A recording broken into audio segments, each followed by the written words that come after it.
तो दोस्तों, अगर अभी आपने 12th कर ली है और आप सोच रहे हैं मुझे आगे नर्सिंग स्टडी करनी है, तो अब आपके दिमाग में क्वेश्चन होगा कि क्या मैं नर्सिंग फॉरेन जाके करूं या इंडिया रहकर करूं। फॉरेन में हम ऑस्ट्रेलिया की बात कर रहे हैं, तो इस वीडियो में मैं आपको रीजंस बताऊंगा कि आपको क्या करना चाहिए और कहां से करनी चाहिए।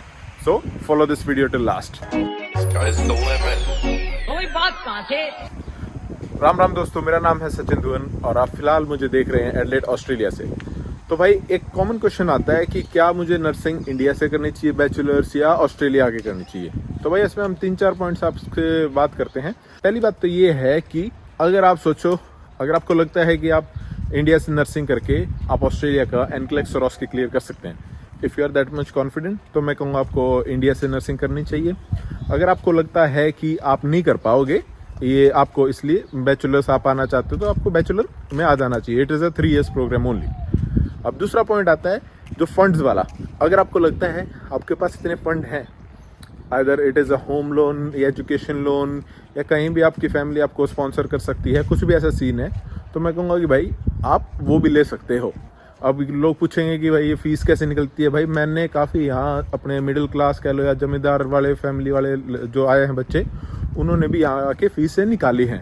You need to do some hard work, but yes, आप फीस निकाल सकते हो। अब मैं कहूँगा अगर आपको लगता है आपकी फैमिली पे काफ़ी ज़्यादा बर्डन आ जाता है, ऐसा कुछ नहीं है। आपके पास आपके वर्क राइट्स होते हैं, आप यहाँ काम कर रहे हो तो आप अपनी फीस इजीली निकाल सकते हो। अब एक पॉइंट ये आता है कि भाई हम जो आपकी मास्टर ऑफ नर्सिंग है हम वो करने आ जाएंगे। अब मैं आपको उसके ऊपर बताता हूँ भाई आपका कितना लंबा प्लान बनता है वो। फॉर एग्जांपल, आपने इंडिया से की है आपकी बैचलर 4 साल की, फिर आप अगर आपका ऑस्की भी कर रहे हो, ऑस्की वाला प्रोसेस कर रहे हो, तो 1 से 1.5 साल वो लग जाता है। 4 साल और 5 साल हो गए। 5 साल में आप जाकर आपकी रजिस्ट्रेशन आपको मिलता है। और जबकि अगर आपने इन ऑस्ट्रेलिया से बैचलर की है, तो ऑस्ट्रेलिया में 3 साल की आपकी बैचलर और उसके कुछ महीने या 1 साल मैक्सिमम, उसके बाद आपको पीआर तक मिल जाती है। काफ़ी स्मॉल प्रोसेस हो जाती है, ड्यूरेशन इसकी स्मॉल हो जाती है। अगर आप मास्टर्स करना चाहते हो तो मैं कहूँगा 4 साल की आपकी पहले बैचलर होगी, फिर आप 1 साल आपका प्रिपरेशन में लगा लो, 5 साल, फिर आपके 2 साल आप मास्टर में लगा लो, हो गए 7 साल। उसके बाद आपका 1 साल जो आपका पीआर के प्रोसेस में जाएगा। टोटल 8 साल का पीरियड हो जाता है। जबकि अगर आप बैचलर आप यहीं से करते हो तो आपके 3 से 4 साल में आप पीआर भी हो जाते हो।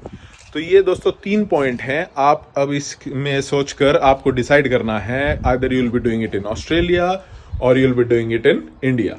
तो भाई, इंडिया में बीएससी नर्सिंग 4 साल की है और ऑस्ट्रेलिया में 3 साल की है। और अगर कोई सोचता है कि ऑस्ट्रेलिया में क्या हमें मैथ की ज़रूरत है बीएससी नर्सिंग करने के लिए, तो उसका जवाब है नहीं। 99% you don't need any math in Australia if you are doing BSc nursing. हाँ, इंग्लिश का स्कोर दोस्तों 7 ईच है। अब अगर हम फीस की बात करते हैं, अगर आप सोचते हो भाई मास्टर्स कर लेंगे हम, 2 साल की है, फीस 30 लाख हो जाएगी, ठीक है, हम 3 साल की यहाँ पे आपको 45 देनी होती है, आप ये सोच कर आते हो। पर आप ये सोचो कि वो जो 30 लाख आप लगभग 4 से 5 साल बाद की बात कर रहे हो। आप 5 साल बाद आपकी क्या पता फीस क्या होगी, और आप जब 5 साल बाद आप वो करने आओगे, उस टाइम तक जो आपके साथ जिन्होंने बैचलर स्टार्ट की होगी यहाँ पर, वो पीआर भी हो चुके होंगे। तो दोस्तों, ये सारे पॉइंट्स आप ध्यान से सोच के आगे अपना डिसीजन लें।